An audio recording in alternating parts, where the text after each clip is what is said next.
Spacey Cosmos sighed as he exited the castle right before dawn. He had never been much of a morning person. He had barely spent enough time on a planet to even get used to the idea of daytime. Before this, he had spent most of his life in a state of perpetual night, nothing outside his window but stars and the void that his parents always wanted to go back into. He supposed they got their wish now, nothing would be pulling them out of the void of death. As he stepped out into the dewdrops of the garden, the thought of his parents still lingered in his head.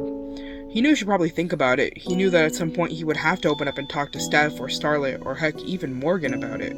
But for the past couple of months, he had pushed the thought of them out of his mind completely. There was too much that still needed to be done on Hunyum. Steph had warned him about the winter season, how most things would become undoable after it arrived. The thought of that was terrifying, even if he was reassured it was normal on this planet. The morning air from the sea sent chills down his spine as he stretched his wings. It would warm up later, but not as much as when he first arrived at the beginning of summer. Shapelings weren't well equipped for the cold, another reason for him to dread the winter.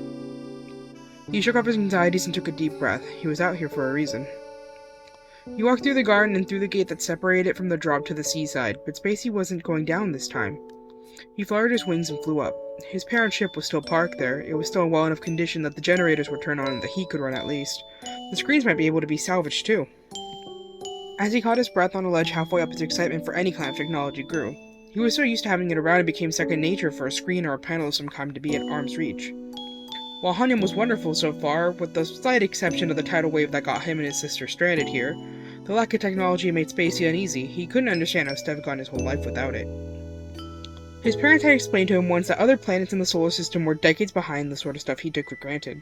Human planets especially, as they were more focused on consuming the few resources they had rather than creating with them. But Hunyum was centuries behind. So behind that most houses didn't even have light bulbs. It was the complete opposite of what he grew up with. A few seconds later, he landed on the ledge that held the Cosmos family ship. It too glistened with dewdrops and the first few rays of sunlight that peeked over the horizon. Spacey took small steps towards it. It was much bigger than he remembered. It used to feel like he could barely move in there.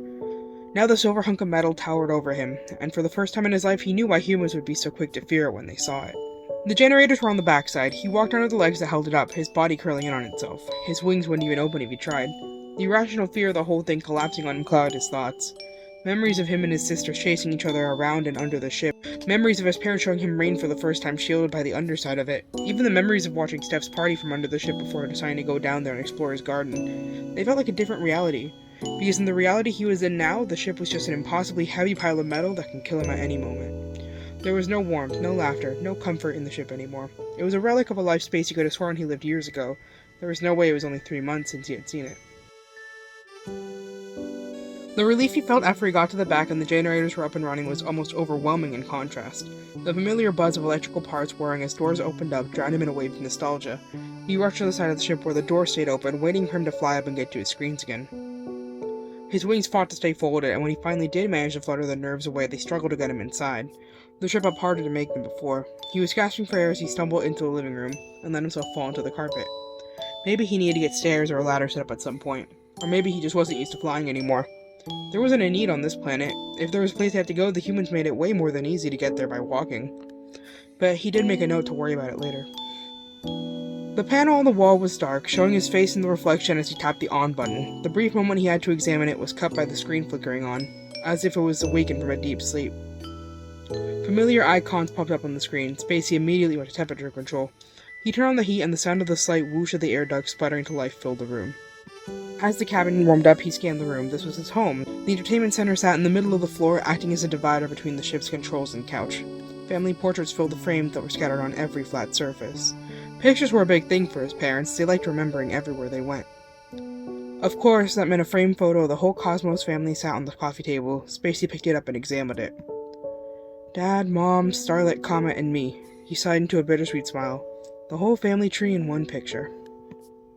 As much as his parents always said their family was meant to be one of a kind and unique, he did resent them for knowingly leaving them with no family after their death.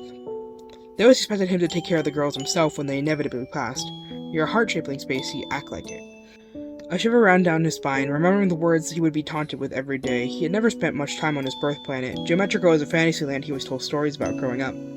A place with impossibly tall concrete towers and where having good wings was a necessity to go anywhere. His parents had grown up there, running from city to city in search of something to live for. They changed their names, forgot their roots, and ended up famous for it. They were the blueprint for a classic Geometrican rag-to-riches story. However, that was only possible because of where they started, at the bottom. They were expected to die before they could even write their own names. Triangles never got to grow up, much less have kids. On their home planet, that was what was expected. It was also expected that circle-shapelings got to lead average lives, star-shapelings got to be famous, and hearts had to take care of everybody else. Spacey decided to set the picture down. He wondered how his parents, the people who had undeniably broken the rules of their society, expected him and his siblings to follow the rules to a T. His mind wandered to Geometrica, a home he had seen more in videos than he had in person. He thought about eventually going back. Would they see Spacey as someone who had done something important? Or would they see him as just another heart-shapeling whose accomplishments are swept under the rug in favor of the achievements of those they serve? He shook his head, the warm air feeling heavy and suffocating rather than comforting. He stomped to the panel on the wall and turned the heat off. He let himself out, gliding down being much easier than flying up. He turned off the generator and exited the cave. The sun hadn't risen yet and the wind had picked up. He kept his wings closed as he gazed over the kingdom. Hunyam wasn't exactly his home either. Despite it being more welcoming than his home planet, there was grass and animals and the weather was fierce at times. And while vegetable soup in the garden was a piece unlike any he had ever known, he still stuck out among the humans who had taken him in. He didn't fully belong. He looked down at his hands, sharp claws emerging from his fingertips. The wind blew his hair back as he thought about his place in the universe, and uncertainty filled his mind.